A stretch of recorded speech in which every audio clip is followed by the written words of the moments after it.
Okay, today is January 21st, the year 2002, and we're here at the Palm Springs Air Museum. I'm Dr. Dave Thompson, along with Brooke Anderson, and we're going to interview Courtney and Earl Shanken. They're twin brothers, they tell me, and I believe Yes, that. What's your driver's license? Interestingly enough, they were both navigators in the same outfit on B-24s flying out of Italy in World War II. So we're going to talk to them about that and some other things too. First of all, when and where were you guys born? St. Louis, Missouri, 1921. I defer to my old twin brother. And what was the date of that? January the 20th. Oh, that was yesterday. It was like yesterday. Yeah, that's why I came down to visit him. So it was just like yesterday. That's great. We're going to talk a little bit about that, but before we do that, I want to go in on this B-24, this lovely plane behind you over here. So Earl, why don't you move over this way, your chair, and just pull it around here. There you go, and kind of sit sort of facing there, and give you each a pointer as a pencil. And I'm going to come in here and kind of close in. Okay. So tell me, where's the Navigator? Where would he be? The Navigator was in a position right here. And of course, when we did celestial navigation, our heads were up in this dome. We also, during attacks, we called out the enemy air attack. Fire control officer. We were fire control officers. Now, the B-24 had a 10-man crew, 4 officers, bombardier, navigator, 2 pilots, and 6 gunners. Of course, of the gunners, there was a radio operator and an engineer. I like to say something about the pilots. You have to give them a great deal of credit because formation flying was not easy. And since we were early in the war, and during our combat training, we had 1 plane per squadron, and we never flew with 36 planes in the air. However, in our first mission we were, and the pilots were all over the sky, but I'm telling you, with on-the-job training, they did a fantastic job, and I really salute all pilots. What was the average age of you guys on there? Early 20s. Early 20s, we were young kids. You had to be college graduates. And when we joined up, you had to have at least 2 years of college.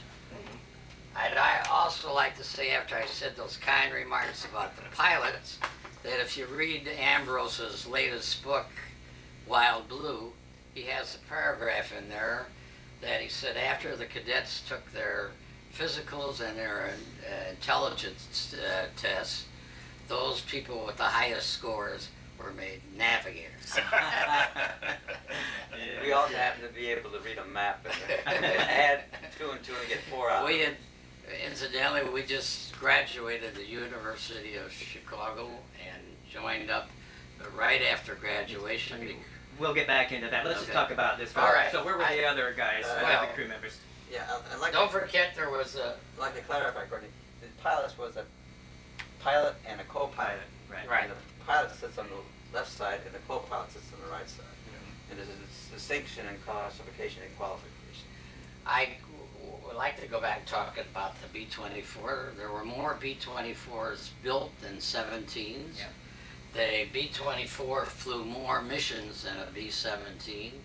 And the B-24 dropped more bombs in combat than the B-17. They had a bigger payload too. And they had a bigger payload. And we could fly higher and but they didn't have as good a public relations department. That's right. Incidentally, you had hydraulic, whereas they had electrical.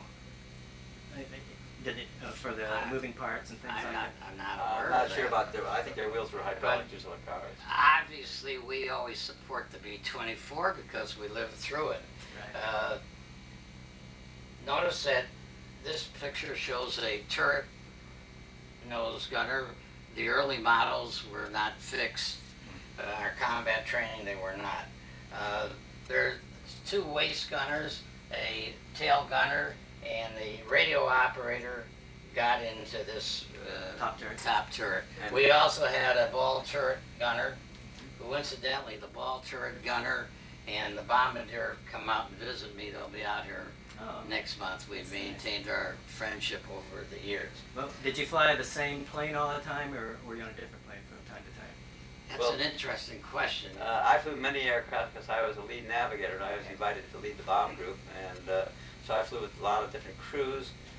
My crew actually got shot down because the day I was assigned to fly we had a double mission that day, and I was leading the afternoon mission, and they asked me to stay and not fly in the morning because I needed to get the latest information on weather and so forth for plotting the mission. And so I stayed on the ground, and my crew did not return from that mission. Oh, wow. We were flying right next to them, and their tail was blowing off. We were remarkable that we flew in the same squadron. We went through all the combat, and it's just a matter of luck that we were here today. Right. There's no rhyme or reason. But We- I'm the only one that survived my crew, my original crew. We flew sometimes in the same formation. He'd be high right, I'd be lower left. But we did fly one mission together. I flew as a, what's this, a nose gunner. Earl was head navigator leading the entire Air Force. Wow. And at that time they decided to have 3 navigators. I called off checkpoints to him. He was in charge, and we also had a Loran man. The Air Force wanted to make sure we were right on course, and believe me, Earl was right on. I never remember anybody talking about it, but What's a Loran, man? in theory, they had maps for us that you could have triangulation, that they had different ways of listening to radio from 3 different places and crossing those lines, and you would have to be where those 3 intersect. However, when we went over to combat, we did not have Rome, and Rome was one of our third spots for the Loran system, so we only had 2 lines crossing instead of 3 lines, and therefore the air could be enormous. And we never used it. We never used it, but Never used listening navigation either, except to get our aircraft over from the United States over to the theater of combat. carried 12 500-pounders. Sometimes we carried fragmentation bombs because the 450th Bomb Group, of which we were a part, flew support for Anzio on January 17th. I might be wrong on that date. But we used fragmentary bombs on that mission. And the point I'm making, that we used different bomb loads according to different targets. When we hit Toulon to get the submarine pens, we used 1,000-pounders. It was a great aircraft as far as we're concerned, even though those wings went up and down. They had a tremendous wingspan, and they were very thin, and you would bounce up and down. You see the wings going up and down about 5-6 feet. We called ourselves the Flying Ducks. You might want to tell them about our cottontails. Oh, well. we were. And I mentioned something to you about the original identification mark was half of our tails were painted white. And we had led a mission into Regensburg, and Axis Sally picked us up and called us the White-tailed Liberators. Our colonel thought it was a good idea to paint all of our tails completely white. Well, anyone who was in the 15th Air Force knows about the 450th, the Cottontails. That's the nickname we gave ourselves. I've heard of that. I think we've had a book on Right. that. The Germans start passing up other planes and always coming down and hitting us. Now there's stories. Let me interject. The original planes were painted desert colored and all like that. Eventually, you got them all unpainted silver. Silver. Came over. But ours, by having the total tails painted white from a distance, it looked like we had no tails, and they could pick us up from quite a distance, and it was very easy to identify who we were. Our bomb group association has tried to contact the general government and the former German officers to find out why. What was the strategy? Why did they always pick on us? Well, we were the furthest group south. We were stationed way down in a small town called Manduria, and we flew the furthest distance of anyone. And because we were under attack so often, we took tremendous losses, but we also had the distinction of claiming that we shot down more German airplanes than any other bomb group. I like to say that after our losses got so bad, we took the white off our tails and put a yellow band around our fuselage, and we referred to ourselves as the Yellow Bellies. Then that I don't was remember this, but if he says so, it must be true. It's true. I like to tell you that I'm very active in the 450th Bomb Group Association. We have great reunions every year. We'll be in Washington, D.C. this October. And this Thursday, I'm flying to Italy to be honored by our bomb group is being honored. I'm just representing our bomb group since I'm the Secretary Treasury of the group. And there is a museum in our honor at the small town. They took over a nunnery. And there's also a playground where they call it the Cottontails. We donated $12,000 to buy playground equipment because we have a feeling that we'll probably be remembered more for the playground than for what we did during World War II. I don't know about that. I think it's a great gesture on our group. If I told you enough about the 24, we then got rid of the yellow bellies and went back to white tails, but it was just that I think you should know. Yeah, and each of you flew 50 missions each, did you? Yes, we did. Flew tour combat in those days in the 15th Air Force. It was 50 missions? Right. Wow. Now, our original plane called the Patricia Ann was shot down. Fortunately, our crew wasn't on it that day. It was shot down by friendly fire, incidentally. And we were then assigned another plane. I know its name, but I got a senior moment. And we then flew the rest of our missions in this plane. Okay, this well, plane. This crew was the only one that was intact from the original cadre that was formed in New Mexico. That Now, survived. Mexico, wait. New Mexico. Oh, New Mexico. I said New Mexico. We had our combat training for 3 months, and Okay, we'll go back to that. Okay. Let's that's great on that. I think we're set that, so I'll let you sit back down, and then You we'll, gotta get yourselves back around and we'll. yeah, you can get yourselves Nitty-gritty. squared away Nitty-gritty. again. Yeah, that's wonderful. That's I'm good. sorry to correct you so much, but you don't know what you're talking about. But it's all right. I don't think it was in the RAN. It was probably radar that we had. yeah, we never had the rat. No, we had it in our planes, but we never. We never could use it because we didn't have Rome. Rome was the third. So I don't know where you got the third navigator. I never heard of it. You're wrong. I showed you write-up. Somebody else said that. There was another write-up where they talked about having 3 navigators.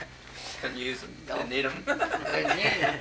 Then why'd you have me up there? Huh? You wanted to console me because you thought I was upset I lost my crew in the morning. So I flew You with thought I them couldn't again. think straight. Okay, let's go back to St. Louis, where you guys Oh. were born in 1921. Who was born first then? You were. Okay. The older twin. The older twin. That's why I had to have my tonsils taken out first. So did you guys grow up in St. Louis too?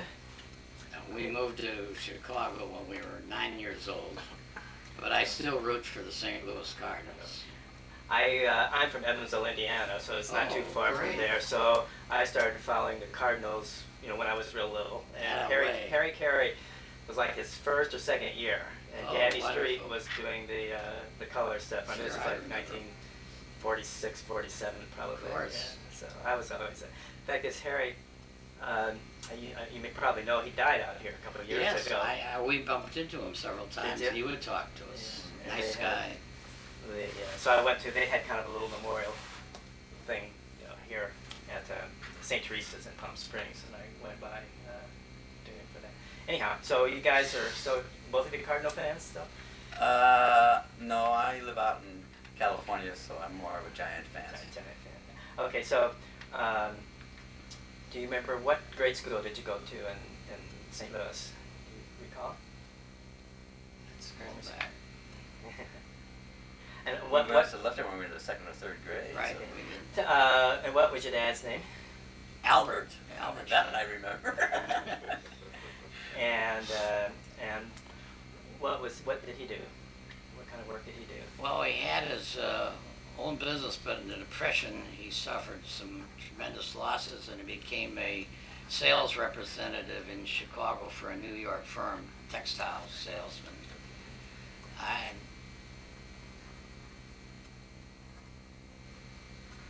I don't think I mentioned to you that we had an uncle who was a pilot in World War One, and that's Really? one of the reasons why we were okay. interested in the Wow. Air Corps. Oh, And what we- was his name? Perry Weiner. W-A... I-N-E-R. And we also had another uncle, His older brother. an older brother who was a colonel in the Quartermaster Corps. I remember him as a BG. But he was really interesting story. He was camp commander of Camp Lee. And you know the position calls for general, the TO. But Congress never approved of his promotion because he did have some political outs. He was retired for 1 year and he wrote some articles against the Democrats. And they never, you have to be approved by Congress to become a general. Many people don't understand this. I'm not 100% sure about that according during wartime if you needed approval or not. Oh, They yes. had temporary ranks given during the war. Yeah. That were after the war they reverted back to the But he's original. buried in Arlington, and I'm going to Oh, look it wow, up. Yeah. And where's Camp Lee? Oh, that's in, when you come back. Yeah, it was Virginia? in the- Virginia. I don't know if Virginia or New Jersey, but it's one of the biggest quartermaster Oh, it places is. for He was supplying the all the highest- material for European Our uncle war. was the highest ranking officer in the Quartermaster Corps. Fantastic. He supplied the millions and millions of dollars Right. in material that supplied the. And he had meetings with President Roosevelt. It was, I read articles about it, so it was. So during Well, World War the point II, is- He was in World War One too, and But- was cited for bravery. Oh. We never could figure that out because we knew he wasn't a combat man, but they said he was in charge of the gold, and he didn't leave his station Story. and stayed with the gold, and he Is that received. bravery? Well, that's just Easy something, to keep, but I think something it's- very maybe interesting. he shot Jesse James. What was his name? His was Max. Max Weiner.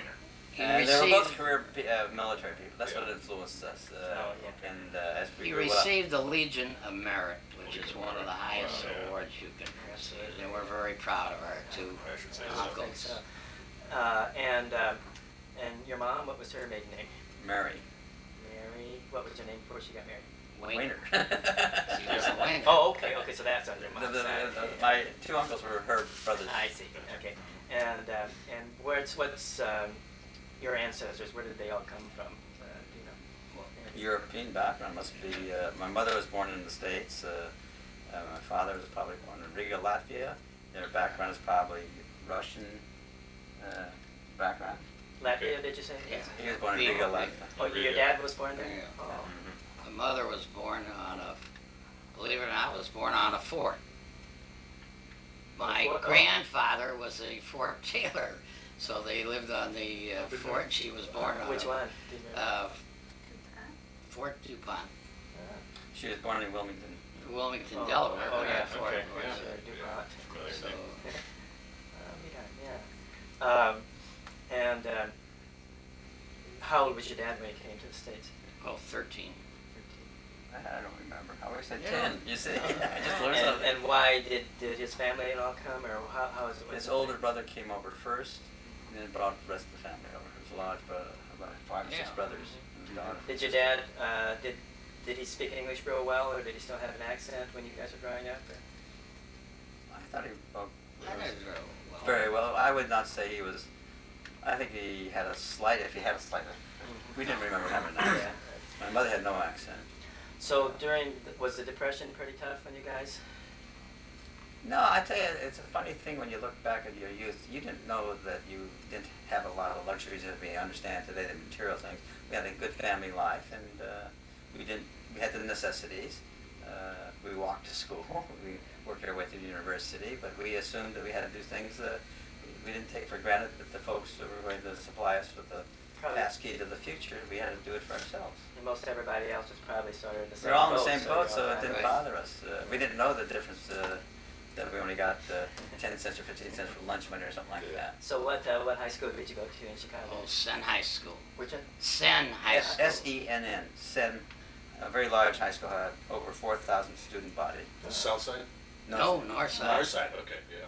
Okay. We had wonderful folks. We lived in the north side to go to high school, and when we went to the University of Chicago, they moved to Hyde Park, which is in the south side. The concession was they gave us room and board. And we could walk to school, we had to pay our own tuitions, we worked our way through school.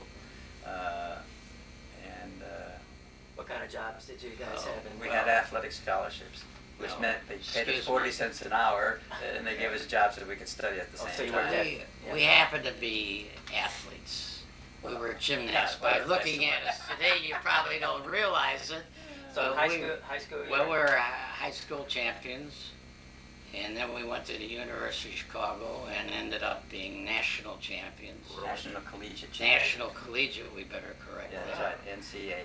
And just recently, we've been nominated to the Olympic committees, the Olympic teams of 1940 and 1944. Whoa. Now, this is just a nomination. There were no Olympics during that time, but one of our officials decided that he would come up with a, what would you call it, a legendary team. Okay, what was your specialty in That's- gymnastics? I was an all-around man, and I was all around in high school. As I went into college and university, I specialized in a few. I won the gold 3 years in a row on the long horse, the vault. Oh, okay. and So I this- was- go ahead. I was the all-around champion in 1941, and I also won the rope climb, which was a fluke thing, but I had 2 gold medals. And then in 1942, I took a third place. Can you top this? Yeah, right. Who's coming? Now, because of this is how things work out in life. The photographer for the Chicago Tribune, who was out at the university taking pictures of us, and we know that being twins, we got a lot of undue publicity. I mean, thousands of people went through what we did. He was assigned to our squadron, and he kept taking pictures of us and sending home, and Well, believe it made me, good copy for the folks back home. my folks, and everybody luckily pro war. my wife Edie, who was born in Gary, Indiana, Indiana. and our son incidentally went to Indiana University. So my folks knew more about what was going on, and they collected it, and we have a tremendous scrapbook at home. You'd almost think the Shanken twins won the war by themselves. Well, they had these not stupid, they had these publicity stunts like they painted on a B-24 up here on chalk, Palesti 50th mission, Chicago, Illinois 51st mission, and that was where we were going home. But we received a lot of publicity. Oh, We were a things little like that. embarrassed Things like that. because Yeah. thousands of people were going through exactly what we went through. But we did get special, when we went into the Air Force, the Air Corps in those days, this was before the Sullivan brothers got lost at sea, and we asked for special arrangements where we were kept together. So we went through our cadet training together, went to the same squadron for assignment, we went through our tour of duty, we went through our whole 3.5 years of service together, which was most unusual, but it was done by design, and they did not rescind that. It was a presidential order, I think. Now, It was. did you- Our uncle told us that we could ask. Do you have brothers and sisters? Or did you have brothers and sisters? Yes, we had an older brother who went into the service after us, but What he was was- not in combat. He was an officer. Medical administration. What was his name? Jimmy. Okay. Tim Any and- other siblings? No. The sister passed away, few in that. Well, I mean, No. But we had a cousin by the name of Shanken who flew 51 missions too. So He flew in B-25. 25. But he was shot He was in down. the 12th. He was in the 12th Air Corps. We were in the Survived. 15th. right. I wanted to ask you one more thing about gymnastics. Is it different now than it was then as far as the things? Today Well, I we know wouldn't that- even qualify for warm-up. Well, I know that, but I Our mean- skill exercises are so different. No, but I mean, do they have the same events in the They Olympics have the that they same did then? events, but the equipment has changed Well- considerably. The coaching has Okay. improved. He knows a lot more about it, but They use video. I've coached the national they team. did change. They had swinging rings in those days. They changed their swinging rings to still rings and became a strength move. They dropped the rope climb. So there has been a few changes in the types of equipment. They used to have tumbling. They eliminated tumbling. So there are now 4 events. There used to be 5 or 6 different events. So There are 6 of the Olympics are 6 events, and I coached the national team in 1967. I maintained my interest in the sport, and I've served on the board of directors, the governing body of the sport. So today they're better gymnasts, but they're better in every sport. Absolutely. also they have better equipment. They have different ways of doing things that we could not do in those days. You couldn't hang on to the high bar the way they do today. Yeah. They have different grips Yeah. that permit them to do things that we could not do. What year did you guys graduate from high school? 1938. Yeah, that's 1938, and so then you went to the University of Chicago. What were you majoring in? I majored in political science. I majored in the biological sciences. And what were you doing on December 7th, 1941? I was studying at the library at school. Huh? Could you grab that from me? What do you need? Oh, yeah. Oh. And we have a nephew who was shot down. No, I like to make this point. Okay. We have a nephew who served in the Vietnam by the name of Neil Black, prisoner of war for 7.5 years. So our family has been involved in World War I, World War II, and in Vietnam. Neil Black ended up re-enlisting, and they made him a pilot, and he ended up retired as a colonel. Well, he was a major in the, assigned to Berlin during the, he was a military attaché Right. in Berlin. That was his But he last went assignment. through a lot. Oh, absolutely. Oh. We always tell people that the family, but all 3 different names, you know, we had Colonel Wayner, Shanken, and now Neil Black. Yeah. Okay. So, what were you doing on December 7th, Earl? I was studying at the University of Chicago. It was a Sunday. You're right. And I was listening to the football game, the Bear game, and switching back to University of Chicago. I had a round table, and I was switching back and forth. So, what did you think? Was it a shock to you, or could you see it coming, or the attack on Pearl Harbor? It's an interesting question because I was taking a course in international relations, and our professor told us that as far as he was concerned, that we were dominant in diplomacy and military. And was he wrong? So, I don't think that the youth in those days was that internationally aware internationally of what was going on. I remember a history teacher in high school trying to explain to us about the growth of Nazism in the late 30s when we were still in high school. It didn't register with us. We were pretty insular in those days, being in the Midwest. And when the war came out, Pearl Harbor, besides the shock, the first reaction, a selfish reaction of most people is, you know, gosh, are we going to have a chance to graduate? Our older brother had already been enlisted in the draft. He had a high number, so he wasn't going to be called up right away. And then eventually went into officers training and became an officer also. But we wanted to volunteer, and we wanted to first graduate from the university. We only had 4 or 5 months to go. And so we wanted to get that out of the way. And we did, and then we shopped. We thought for a while we would join the Navy and see what they could offer us. And in certain ways, they were not very nearly as excited about us as we were about them. And anyway, to make a long story short, you don't remember the story, but we ended up enlisting in the Air Corps. that's his thinking. But, We went to New York No. and visited a Navy recruiter just feel him out for what he could offer us. They had better food and better clothes. If you say so.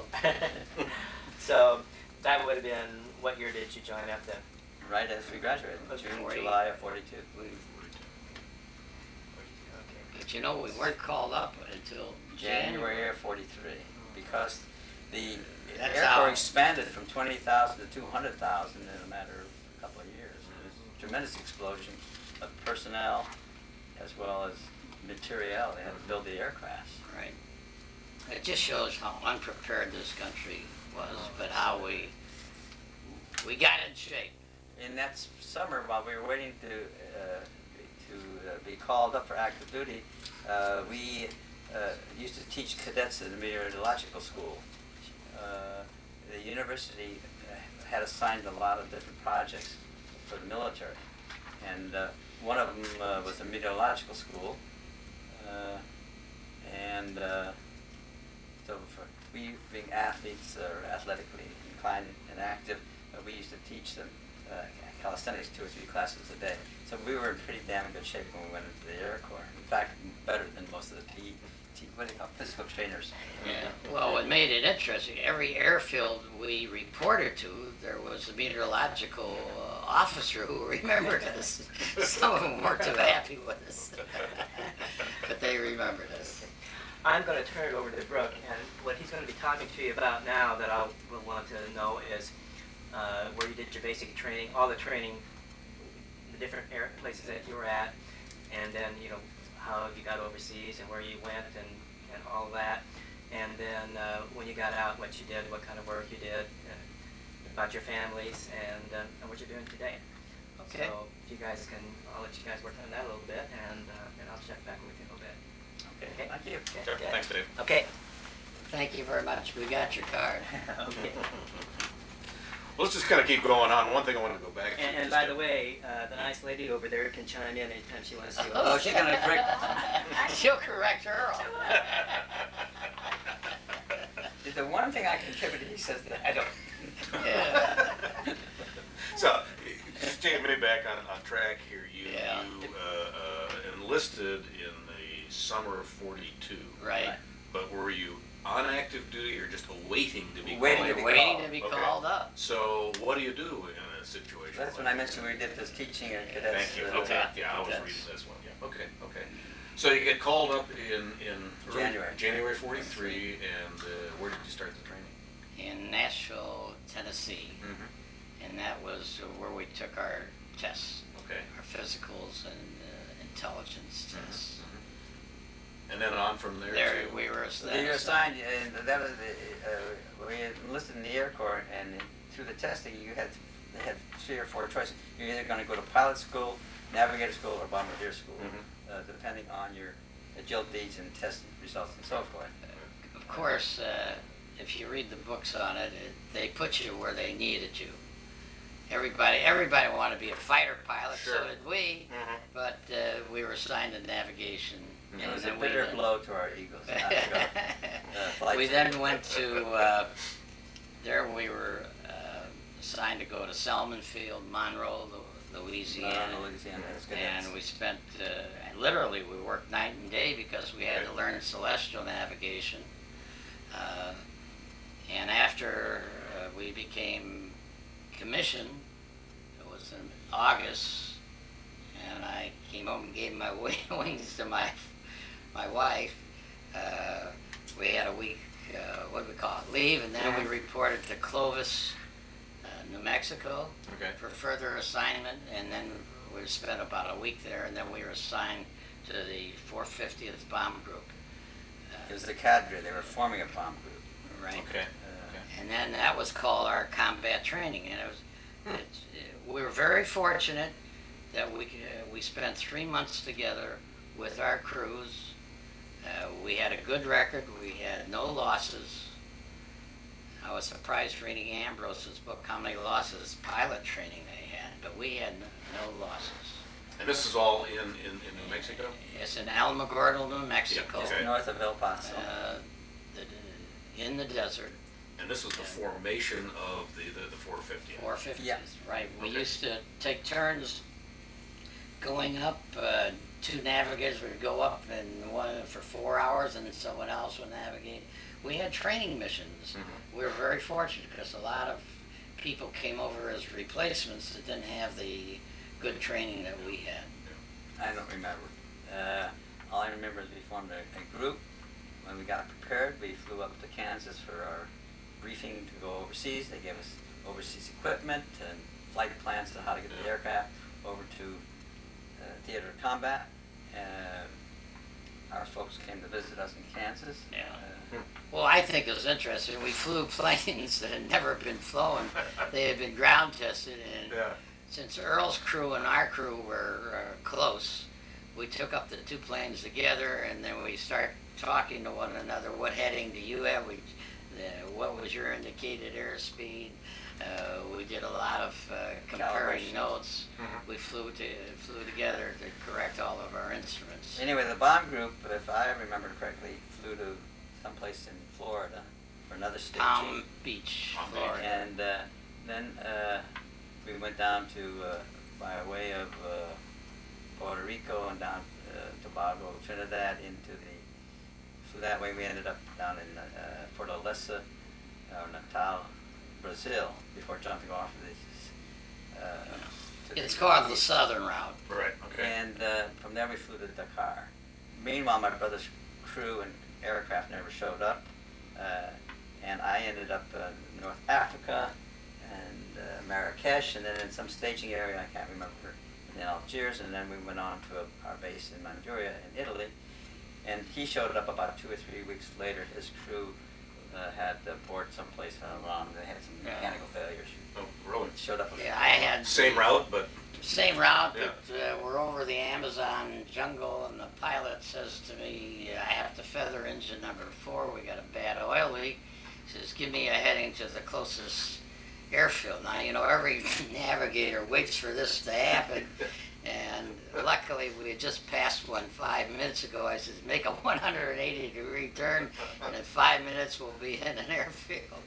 So they didn't have the part because the B-24 was a new plane. We had to wait around. But we finally got over there. When he showed up, he didn't recognize me. I think I'd already flown combat. But No way. I was on the first mission. You were on the first mission, too. Okay, if you say so. I've got a better memory. It isn't I have a memory. No. I am still active in our bomb group, No, but and we the historian. When I was over there, we were over there for New Year's, and I remember we, in the Italian barracks, and it was cold and wet, and I guess we were still doing training missions in those days. Anyway, the clever thing was to take these 50-gallon drums and cut them in half with a little tubing you put in gasoline from the aircraft and drip it down into a fire inside the cabin, your compartments. Anyway, one of those tubings got out, and the whole damn barracks burned down in about 15 minutes. And we were all playing poker at the time. We used to play poker with bullets and things like that as chips. And we crawled out, and all we did was grab a flight jacket and hats and get out of it. It was freezing.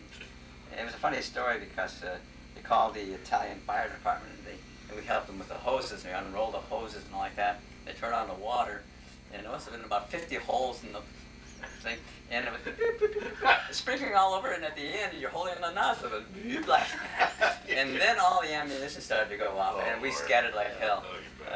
Anyway, the Army says that your officers and the Red Cross loaned us GI equipment, shirts and pants and jackets or something like that, and they gave us $300, which we had to buy GI equipment with.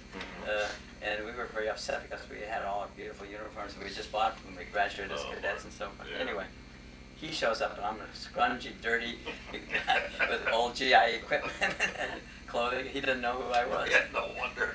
The way the 450th took off is 3 planes at a time. Now, it's very interesting. About 62 of us took off.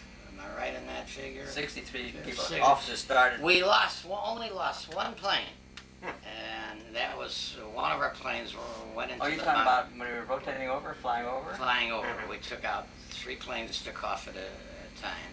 We lost one plane. There was one survivor. They went into the mountains at Atlas. That was Marrakesh. And it was a pretty good record that the Navigators. Well, we were pretty lucky. They gave us maps when we got overseas. They happened to be in meters. We read them as being in feet. But there's a little M there at the end, which we didn't know about. But it's meant meters. Yep. And I flew between mountains here and mountains there, and they were 1,200 and 1,200, and we were flying at 4,000, and I thought that was nice and safe. Well, it happened to be the mountains were up above us. Fortunately, some open there. Well, Fortunately, we were in a valley. Yeah, yeah. Well, it was Manduria. Manduria, Italy, and that was the headquarters. That's where the bomb base. Yeah. We were part of a wing, which is part of the 15th Air Force. Okay. There was 4 wings, and the wing had 4 different bomb groups, and our bomb group had 4 squadrons. Okay. And Manduria is located due east of Toronto. Toronto is a sea naval base for Italy. Now, is that on the Mediterranean or on the Adriatic? We were in It's between. both, right in between. Oh, right in Okay. between, Yeah, going due okay. east from the one side to the other. And we were the farthest southerly based unit, therefore we used to have to fly an extra half hour each way, which made it an hour longer for most of our bomb missions. Okay. We think that's one of the reasons why our losses were so bad. We like to tell you that we originally flew without fighter support, and that's why the first 3 months we had horrible losses. And when the P-51s got their wing tanks, people ask me, how do we win the war? I said, we got wing tanks on our fighter planes, and they could go all the way with us and protect us. Our losses then became minimal.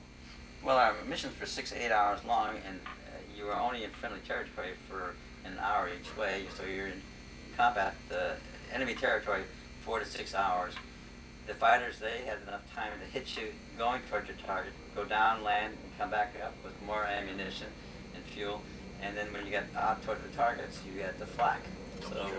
So we had triple phases. We had going over the territory and then coming back, and they got longer and longer the missions as you got farther and farther.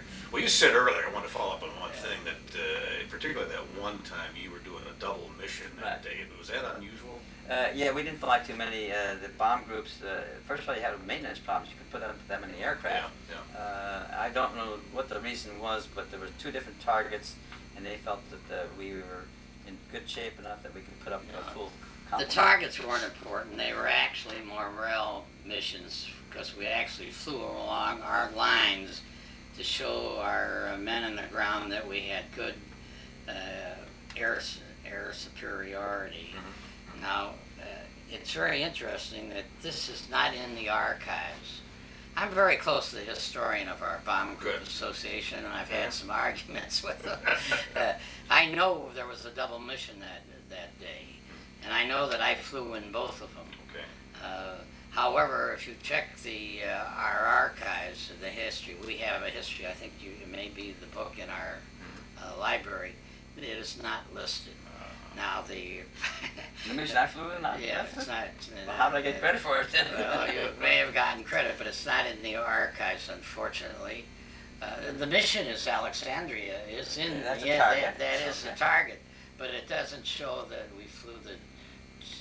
What was the target in the morning? The dates. It's not there. The one that your crew was shot down. Oh, that was is, weeks before I flew that mission. Oh, no, you're right. That's the the same day. That's Same right. day. It's not in your record that there was 2 missions on one day. Bob Davis is a good friend. He says, I can't take your word. I said, well, my brother will verify. He says, I can't take There's your no, word. why did I not fly in the morning? You were pulled off to be the leader in the That's right. afternoon. I think later on they did have double missions, but it was very unusual at this time. The targets were milk run targets, incidentally. They were. Yes. No, the double missions. And the double mission. Oh, yeah, I beg your pardon. Okay. Yes, Yeah, they had to be shorter The missions. importance of the mission was to fly over enemy lines, and that's why Earl led the mission. Actually, correct me, I can't remember, but I think we flew up the east side of Italy and then went due west. Right along across. And I think we put up the whole Air Force up there, about 700 some aircraft. Right. And since we were the first bomb group up and I was the first lead, I can say I led the whole Air Force. Perfect. Sounds great. Perfect. Anyway, we I was flew in the flew- nose. I was over and, at first. by flying due west, and then when we finished going due west, we flew up north and bombed our targets and then came back. But the it must have taken a good hour or so for the whole Air Corps, the whole 15th Air Force to fly by. And we flew at very low altitude, 5,000 to 6,000 feet, which made a lot of noise in those days. Now, in that time, what were the primary and the secondary targets? Did you were widespread throughout Europe, or just kind of give me an idea about the targets? I like to answer that because I think we have to understand that the purpose of heavy bombardment is to destroy the enemy's ability to wage war. Right. Therefore, we attacked communication centers. Marshalling yards were a primary target. And then someone got the ideas that if we hit the ball bearing factories, they couldn't manufacture any machinery, so there was about a 2-week period we did nothing but hit ball bearing plants. Then the orders came down to hit the where airplanes were being manufactured. We hit those. But the important thing that really was the oil, and when Goering was interviewed after the war, he said that would really hurt the German effort. Ploesti was a major target. Kids today don't even know what Ploesti is, but in those days, Ploesti was furnishing the oil to the German effort. They didn't have enough planes, as I understand it, and it's some of the lectures here at the museum here are telling me that the Germans used to send up planes to fly around Berlin and then land. They didn't have enough to come up and intercept us. This I'm now talking later on in the war. Goring admits that destroying the oil refinery was a major contribution to their defeat. Well, tell me more about Ploesti then. Where was it? What was the length of the mission out and back? Well, the most famous Ploesti raid was what we call the low-level one, and that was in '43, and that was where they came up from North Africa, and the timing was off, and the results were mixed, and there was a lot of losses. And then it took about almost a year before the high level came along, when we built up our 15th Air Force, and I flew on the first high level. I don't know if you did or not. I went over there 4 times. We used to rendezvous and then go up, and when you flew long missions, you kind of tried to trick the enemy, but they weren't tricked. They were not fooled very much. We would go on a northeasterly route, and then veer eastward and come down a little bit, and we would attack Ploesti from 2 or 3 different positions at every time. So we would vary our attack, whether we come from the southwest, south, north, whatever it was, to try and change it, and also depend on the winds. And you asked about how long the missions were. I would guess that they were about 6 hours, 7 hours long. 7 hours. And they were over all mountainous terrain. There was really no place to be landing in that area. Ploesti was in Romania? Romania. Okay. What had happened is, since we were not on the low-level attack, we were the first high-level attack, and believe me, they were waiting for us. And the Nazis had put in charge a very famous general to defend Ploesti. They say there was many guns at Ploesti as there was around Berlin, because as a military target, it was that important to them. So on our first mission, and this is written up in the Italian newspaper when I've been over there several times, they claim that 100 planes attacked us on the way there. Then the flak was extremely heavy, and then coming back 100 more planes which attacked us. So we knew we had a real battle. Now, we did receive a distinguished unit citation for that attack. Interesting. We did hit the target. Smoke, we beat at 20,000 feet, and believe me, the smoke was coming up that high. It was a long, arduous missions, and I don't know how successful we were, because we kept going back and back and back. And here's the history. Exactly, Ploesti was hit 25 times. This is all documented. There's an interesting book called Ploesti, and there's a very famous picture. It shows our tenacity. that we attacked the target 25 times. At the end of the war, they were still producing 10% of their production, but that's all they could produce. 10%, but they were still refining oil. We also attacked targets around Ploesti called Brasov, where the oil was all in Crude form. it was in the rolling stock. And because later on, instead of just attacking marshalling yards and destroying railroad tracks, someone got smart enough that we ought to attack it when they had supplies and the rolling stock was there. So we had a triple effort. People don't understand that heavy bombardment is strategic bombing, and these things were all planned. Now you will know that the original concept of aerial warfare was to be as a extension of artillery, but it then changed that it was to be for destroy the enemy's ability to wage war. Well, what other targets other than Ploesti were on your combat list? Well, if you in will? February of '44, we had this week, 3 days, February 22nd, 3rd, and 5th of February, where we coordinated with the 8th Air Force out of England, and we tried to destroy all of the ball bearing plants in Germany, around Munich and so forth. And Steyr was one of the famous ones. Regensburg was another one. And our bomb group, after 3 days, we couldn't put up very many aircraft. You usually try to put up 36 aircraft. We couldn't put up 18 or 20 aircraft. We were just decimated with not only injuries and losses, but the planes were shot up pretty badly. So normally you try to put up 36 aircraft. The 2 waves of 18 and 18 boxes of 3 in each one. That would be the complements. Those 3 days are well written up in books, and our 450th Bomb Group participated in it. So we got a Distinguished Unit Citation for those raids, too. That didn't help except for when you got out of service. The more points you got, the quicker you got out of service. This is a few more points. Well, this is your time to tell us and actually to tell a younger generation. So I'm more interested in what you want to say than the questions I want to ask. So. Well, we were only in combat 6, 7, 8 months. We didn't fly every day, maybe every second or third day.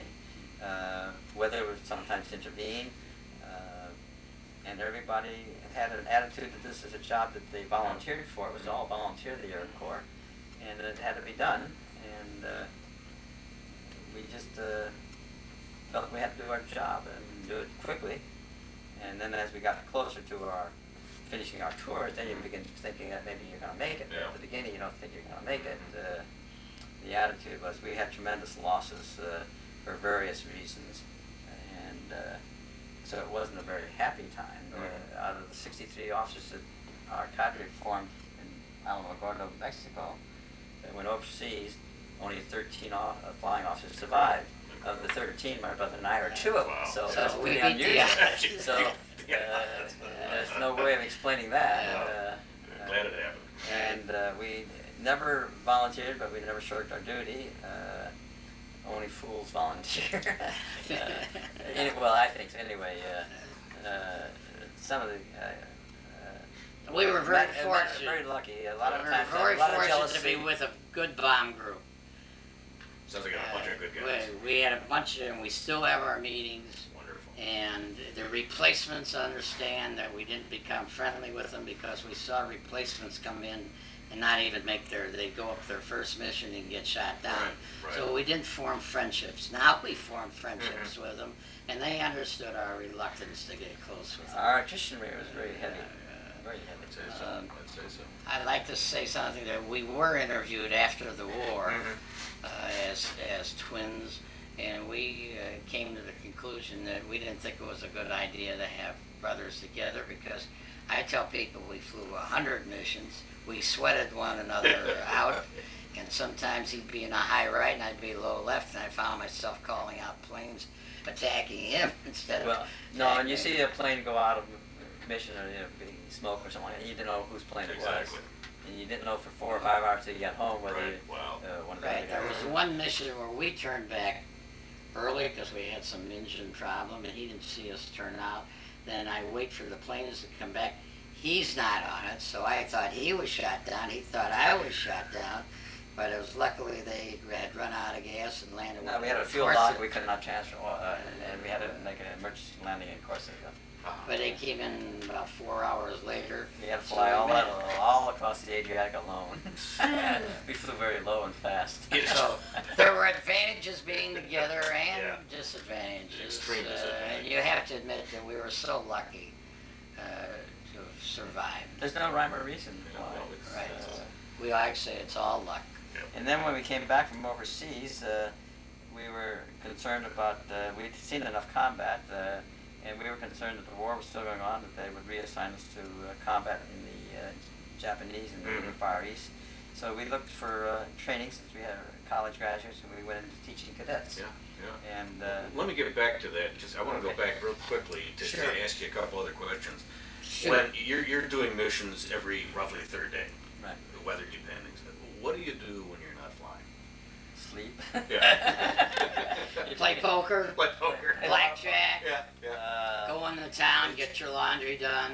It was just Just survive. wait. Well, our barracks burned down, so when we built the new barracks, we built a fireplace, a big hearth. So everybody's a specialist, and played a lot of poker. Yeah. We used to play with this funny currency that the Army printed, where it had the denomination on only one side. We used to play with the face down, and you never knew what you're betting against.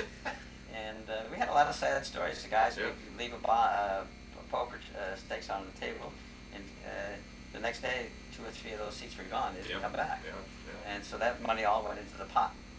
So it was just basically it was tedious waiting, trying to entertain yourselves. There was no training, no. No, we had enough training. Yeah, I understand. Well, I'm just trying to get to. We did have a couple of training missions, and I Yeah. want to tell you, Yeah. we were very upset. Those of us Yeah. who had flown combat had to go up. Now, probably he didn't have to do it, but our crew had to do it, and I remember being very, very upset. But Right. that's what made us a good bomb group, that we went on some training, even in combat.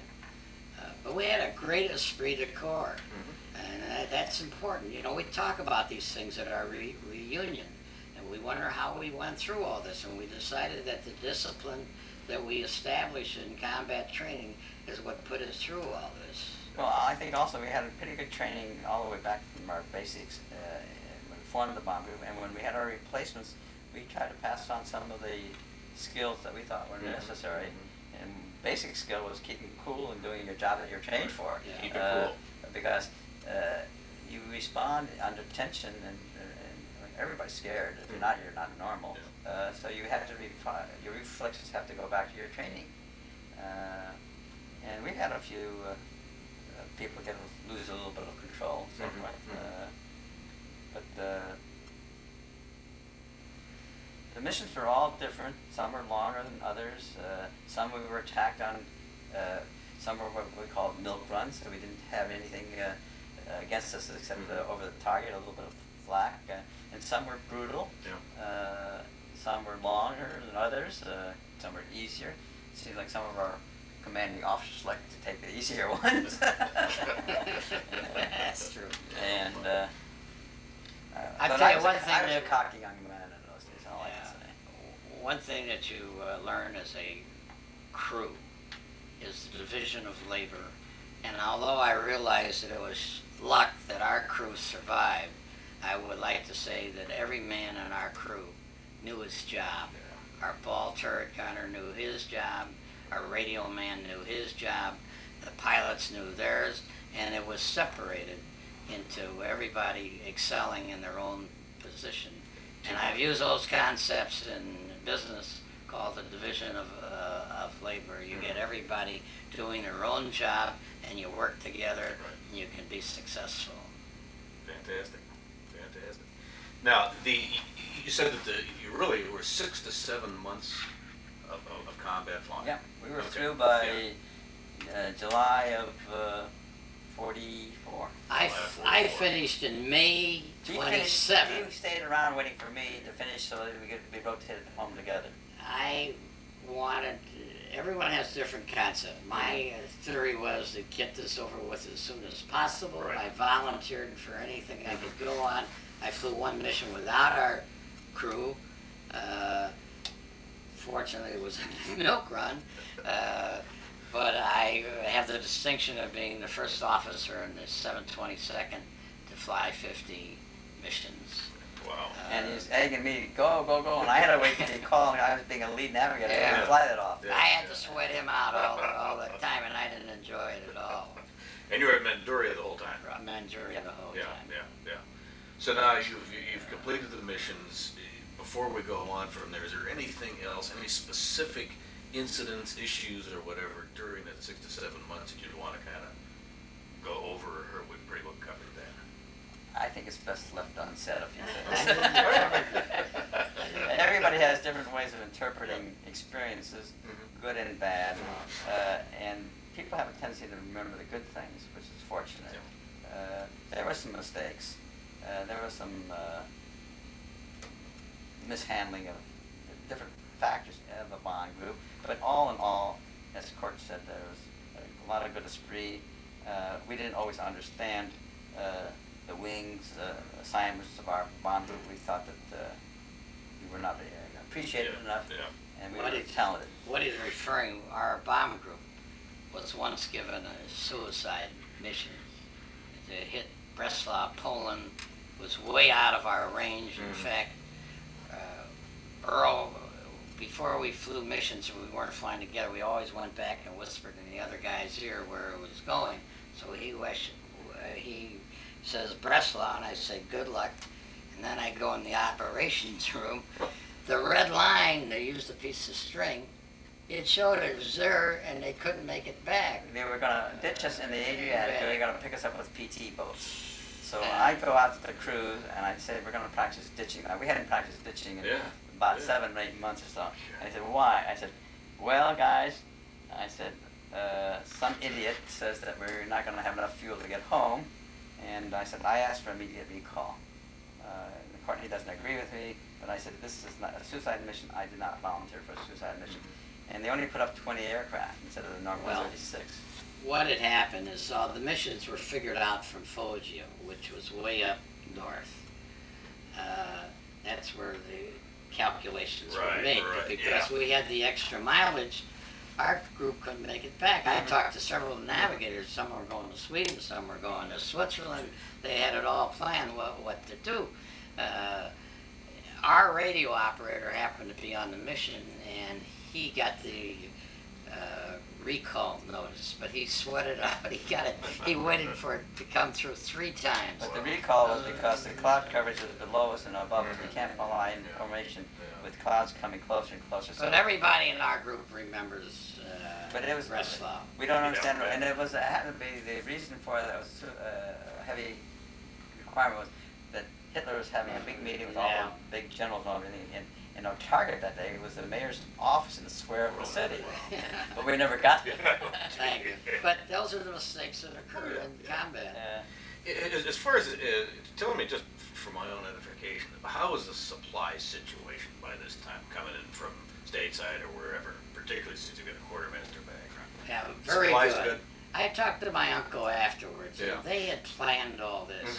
How come we could have so many groups in Italy? Don't forget, there had to be gasoline, there had to be bombs. All this was planned. That's what the Army does during when there isn't war. Nothing but plan, plan, plan, plan. He told me that all the airfields were planned where they were going to be and so forth. So you really wanted for nothing in terms of supplies? No, we did not. Okay. No, we always had oxygen.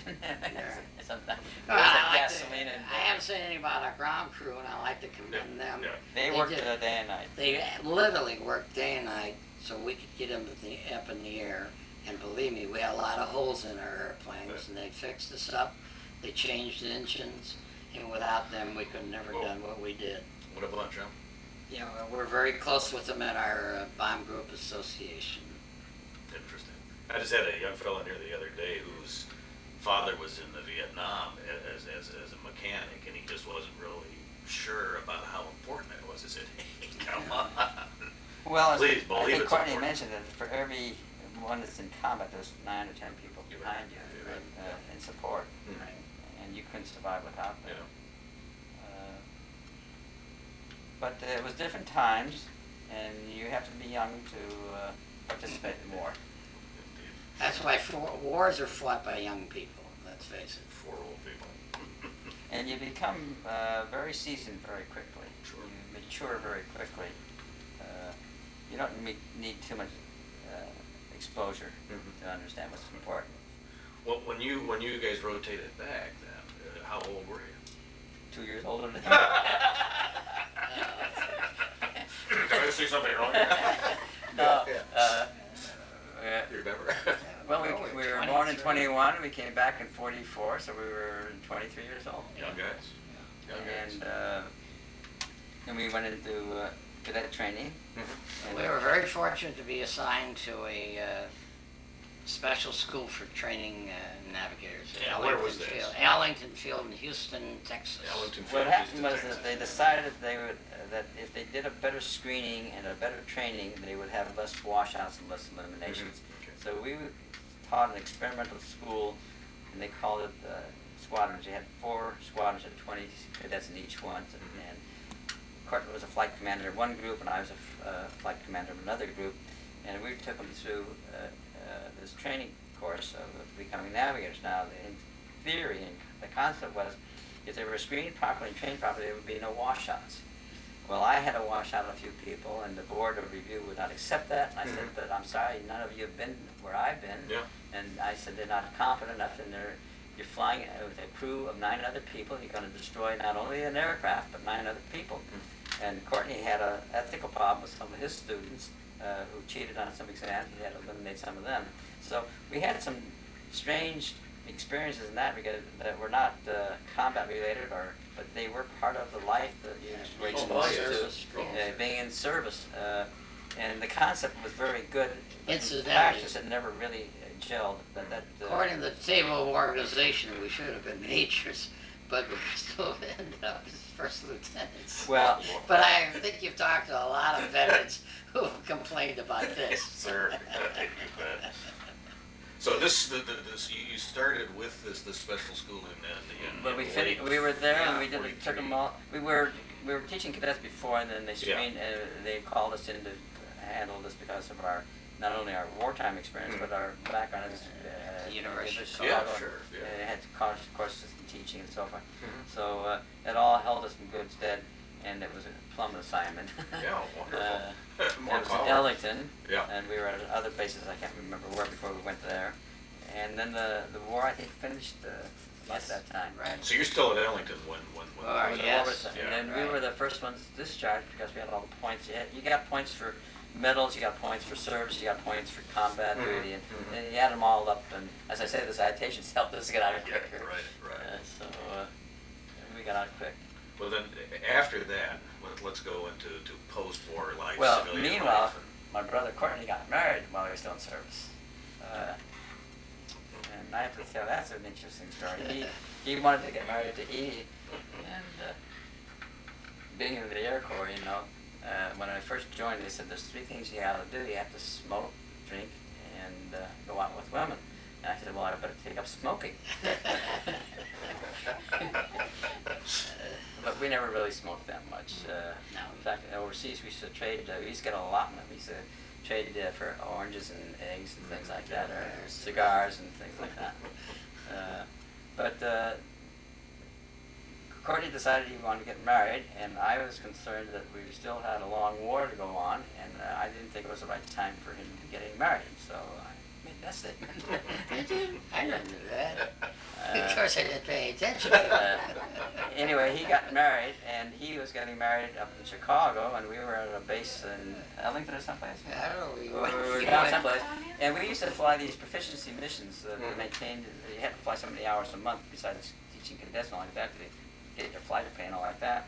And the proficiency missions, you could choose any place. And so I arranged for our guys to fly up to St. Louis, and from St. Louis, or Omaha, Omaha it was. From Omaha, I'd get over to Chicago and be his best man at his wedding. And that weekend, of Courtney's already gone. He's on his leave, marriage and so on. They're going to be giving out, we had a parade around the whole thing, and they're going to be giving out medals. And I had gone to DFC and had never actually been received it officially. So the Friday night before, they call us into the general. He says that we're going to have this parade, and you're going to stand here. And I said, General, could you give me my medal now? I have a proficiency flight leaving tomorrow at 8 o'clock. And he said, nobody's leaving this base. So they froze all the aircraft until after the parade, and we got our medals and ran over to our aircraft. And I got to Omaha. Meanwhile, we took off. There was a fire aboard. It turned out to be the starter engine burned a little bit. And so we had to land, and we land at the commercial Omaha Air Base instead of the Army Air Base up there, not knowing anything. And these guys are happy as all hell. They're going to stay up there and have a long weekend. They couldn't care less where they went. And meanwhile, I had to get a commercial aircraft to fly me over to Chicago. And I was very lucky. I sat in the last seat in the plane anyway. I got over there and flew over Saturday afternoon, got to the wedding, and Sunday, and came back to Omaha. And these guys were very disappointed I showed up there. I had an excuse that they couldn't fly home without the Navigator. And meanwhile, they had gotten the part. We got charged for the gasoline and everything. It was no big deal. Everybody signing chits, you know. Well, at our wedding, not only was he AWOL, but I had an older brother that was AWOL, and the newspaper people were out there taking pictures of our wedding because we had this good war record and this good athletic record. But I pleaded with them not to publish any pictures or even, I said, please don't write up anything because I've got two brothers here that are and AWOL. Our older brother got a little bit drunk and we put him on the wrong train going back to his base. And then I had to fly in horrible weather. I have to admit, the newspaper was very kind. They killed the story, right? We would have been in the newspaper, but I decided it wasn't worth it to get my brothers in trouble. So yeah, go ahead. Well, then I'm on our honeymoon in Galveston, Texas, and I get a call from this young man over here, and he says, I don't remember this. He says, you got to come back to the base. You've just been transferred to Ellington Field. I said, I'm close to it. He said, and I thought he was joking. I'm on my honeymoon. I thought he was trying to play a joke. I said, what are you bothering me for? He said, no, seriously, you got to come back to, where were we, at Hondo or somewhere? You must be kidding. Nope, I'm serious. You know how the Air Corps works. You've got to come back here and report within 24 hours. And I had to go back. I left my wife, who was now only 18 years old. She'd never been left alone. I gave her some money. I said, go find a place to live. I'll be coming back in about 2 days or so. Welcome to the Air But Force. these are the experiences you have in wartime. Yeah, right. So at any rate, after you saved these two guys, that you all went back into civilian life. Right. And then one of the things we really like to do is just be able to trace what you did then after the war, what your business careers were, or teaching or whatever. So Very diversified, very different. kind of touch on that a little bit, I'd appreciate it. Let the senior go first. Well, The older brother speaks. He has a more direct line. I have a more varied background. Well, I took a couple of graduate courses in business, and I went to work for a diaper service as an advertising and sales manager. But within 7 years, I then bought my own business. And this was all where? In Chicago, Chicago, Illinois. yeah. Illinois. Mhm. So my background was in advertising and sales promotion. But I've been in business all my life, and I'm a very fortunate guy. My children wanted to come into my businesses. What business? Pardon? Tell them what business. Well, we're now in business together. If I had a family business, and actually I spent 4 months here, so you must know that it's a good operation. Yes. 4 months in Palm Springs. 4 months in Palm Springs. In Milwaukee, we have a grading business where we export used clothing all over the world. We're shipping this 16 different countries. My son-in-law runs that, and my daughter is in charge of the fashion and vintage department. Now, what we don't use is used clothing. We send down to Chicago, and my son manages that operation. We cut up the clothing into wiping rags. Okay, yeah. And we get other types of wipers, paper wipers and non-woven wipers, so we have what we call a wiping business in Chicago.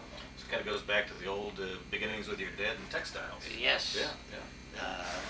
I'm lucky I'm chairman of the board, and you know what the next position is after being chairman. It's Emeritus. called out the door. And how many children?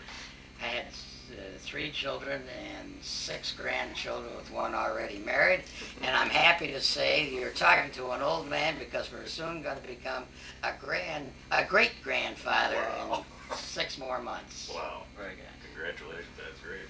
Earl? I had an entirely different career. First of all, when we came out of service, I had originally at the university been very interested in sciences and possibly going into medicine, and that changed during the war. It was hard to pick up after 3.5 years. I went back to the university, visited with some professors, and I was disinterested. So then came the rat race to get back in the business world and make up for lost time. Yeah. We were junior executives together in a small company. I noticed it was a big company for about 6 months. And eventually, I owned a small rack jobber business in Chicago. Sold that and moved to Mexico City. My wife was from Mexico. We met. We both went to the University of Chicago at different times, and she was from Mexico. First time I went to Mexico, I had a business proposition I didn't understand. I turned it down. Another opportunity came through about 3 years or 4 years after we'd been married, and I went back and bought into a pharmaceutical company.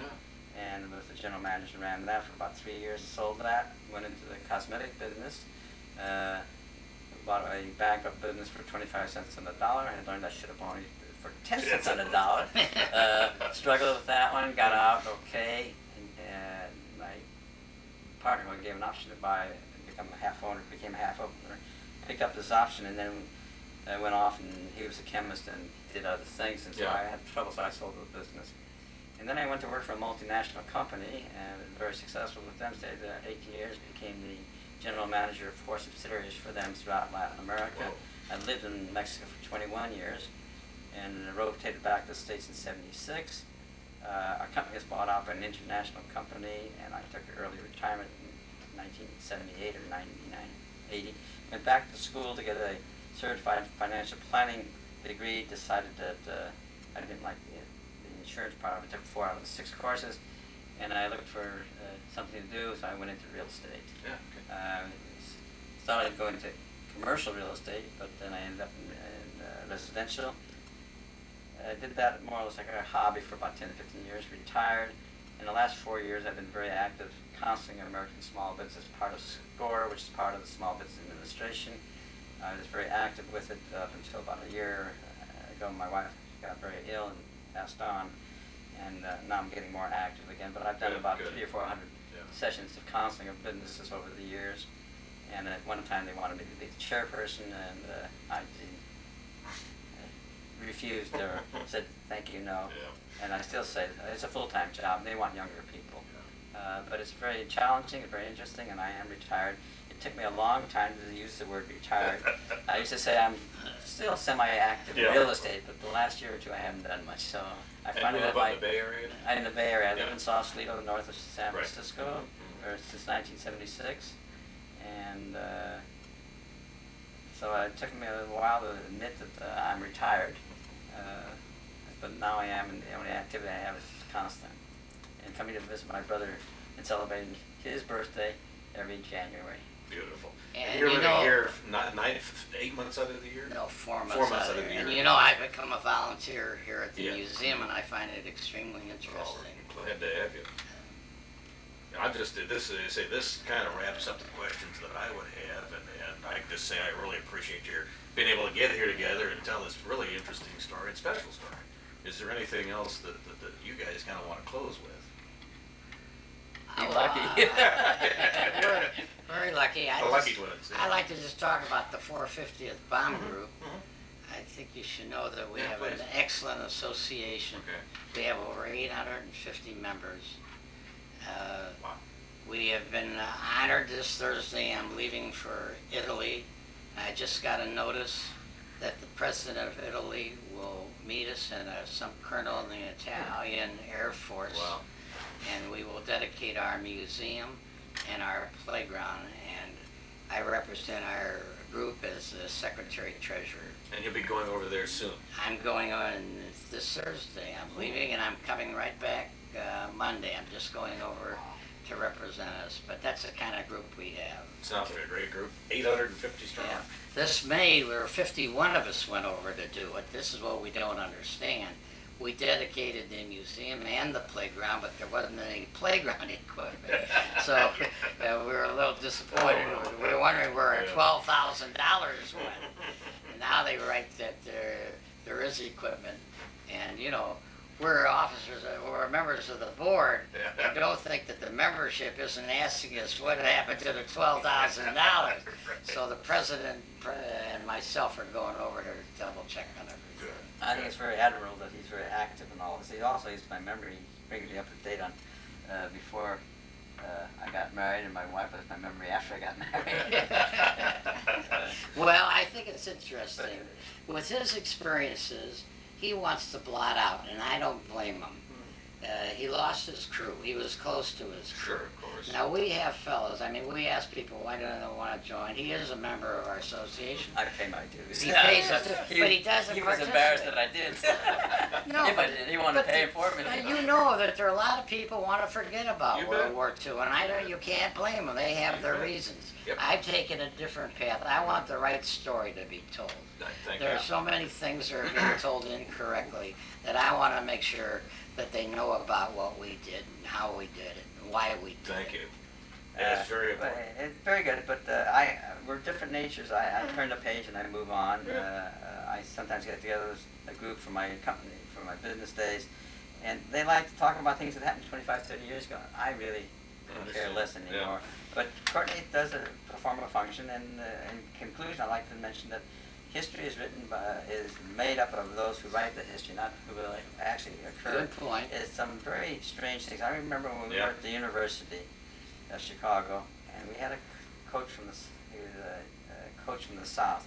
And he said to us, "Did you ever read a book written by a Southerner about the Civil War?" And we had to say no, because all the books that came out were written by Northerners, and it was the same war.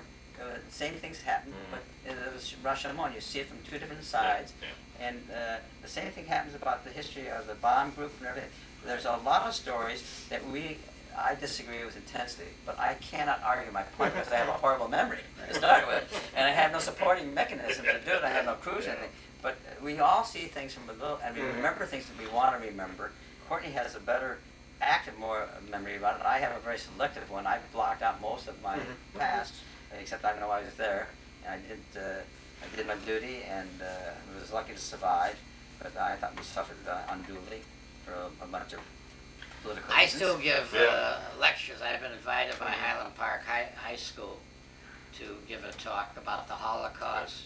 And I was supposed to give one about the World War II, but I decided to be here in Palm Springs playing golf. Well, Incidentally, I'm a horrible golfer. He's a great golfer. No, here we go again. here we go. This guy, I haven't played golf. I used to play a lot of golf, but I haven't played it with my wife being ill. Anyway, I had a hiatus of almost 9 months without playing golf, and I've only played 9 holes a few times in the last few months. I think I played 2 rounds of 18 holes in the last 6 months. I get down here last Monday. I played golf every day, 9 holes most of the days, and then 18 holes twice. And by the time the 5th day came along, I got into pretty good shape, and I embarrassed him a little bit. But in 20, I've never played 5 days in a row of golf in my life. He's Until played this golf week. all his life. I played tennis all my life. And believe me, you can't get a game I on was- me. I played at it. Oh, you guys are All right, anything else we can do Hey, for you? listen, I want to thank you very much. Thank you. We appreciate this Thank you both. opportunity to tell our story. Thank you for working with me. It's been interesting. And just one little note that about the history end of it, I wanted to tell you. We had somebody came in here at the library not too long ago. We were talking about the role of history and the library, and particularly the oral histories like we're doing today. And he said, that's a great thing, because he said, I had a kid at my school that came up to me the other day and said, gee, Mr. Smith, I want to know more about World War XI. Yeah. You know, so there is something to this. So we Well, thank and, you, gentlemen, and very generations, much. time goes by. I would look back when we were young, and we started thinking about World War I for us was so far away. Yeah. And that was only 20 years before us. Yeah. Now you're talking about people 50 years ago, 60. 60 years ago, and It's incredible. and I have two grandchildren, and they're taught. They always like to interview. One of the signs of all, it seems like all the children is to interview somebody with the war experience. Your And, grandfather. and we live the history. And they ask questions, and even my daughters about certain dates. And my gosh, you don't remember? Well, they weren't even born in those days, and we lived through these dates. Yeah. So we have a different perspective. Well, there is a great deal of interest in World War II, Mhm. thank goodness. Yeah. And even the attendance at this museum proves it. Right. And they had a B-24 and a 17 out at Northbrook, Illinois, just a few months ago. And people were lined up for blocks, They were. Yeah. which I could not believe. But the interest has come back about World War II. So, Thank well, you. I really Yeah, enjoyed thank you this. very I much, want to gentlemen. thank you again. I still love my brother. My older twin brother. Somehow I believe that. No, that was great. Thanks again, guys. Okay. All right. Let me see if I can figure out how to turn this Yeah, off. please do. And then we can go. Yeah.